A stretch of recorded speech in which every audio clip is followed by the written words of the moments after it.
Au nom du Père et du Fils et du Saint-Esprit. Amen. Sainte Clotilde de Californie, 1912-1993.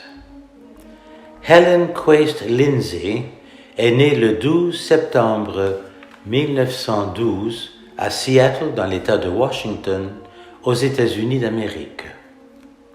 Nous ne savons rien de son enfance, mais jeune fille, elle entra au couvent dans une congrégation de religieuses franciscaines qu'elle a dû quitter pour s'occuper de sa mère malade, ce qu'elle assuma jusqu'au décès de cette dernière. Étant devenue membre de notre Église dans notre paroisse de Davis, en Californie, dont l'évêque à l'époque était Monseigneur Elijah et son auxiliaire Monseigneur Nathan, Helen émit le désir de retrouver la vie monastique et devenir moniale dans l'esprit de Saint François. Elle fut revêtue de l'habit monastique comme novice en 1979 sous le nom de Sœur Clotilde. Elle fit sa profession monastique devant Monseigneur Elijah le 4 octobre 1981, qu'elle renouvelait en 1982 devant Monseigneur Maël, le seul abbé alors de l'Église orthodoxe celtique. Monseigneur Maël devint son père spirituel. Elle lui écrivait régulièrement en posant des questions pertinentes sur sa vie spirituelle quotidienne. Sa santé ne lui permettant plus de vivre seule, elle dut entrer dans une petite pension pour personnes âgées à Sacramento, en Californie. Cependant, elle émit comme condition qu'elle soit autorisée à conserver son habit monastique en tout temps, ce qui lui fut accordé.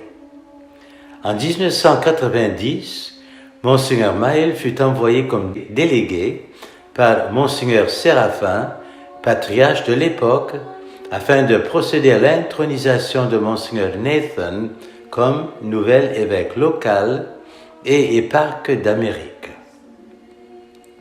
Là, il retrouva Sœur Clotilde, qui était très fière et honorée de son rôle de sacristine lors de la cérémonie. Il émanait d'elle la plus pure simplicité des enfants de Dieu dans une foi sans ombre. Lorsqu'elle recevait un cadeau, elle le couvrait de baisers avant de l'ouvrir pour remercier celui ou celle qui lui faisait ce présent. Quand elle demandait conseil dans ses lettres à son père spirituel pour les différentes petites difficultés qui pouvaient survenir dans la vie quotidienne de moniale, elle aimait qu'il lui réponde en lui donnant des références scripturaires qui se rapportaient à ses cas et qui pourraient l'aider à se perfectionner. Elle s'est éteinte doucement dans la paix de Dieu le 25 octobre 1993 à l'âge de 81 ans. Elle a été canonisée le 10 août 2008 en la cathédrale Notre-Dame du Cygne à Saint-Dolay. Sainte Clotilde est fêtée le 25 octobre.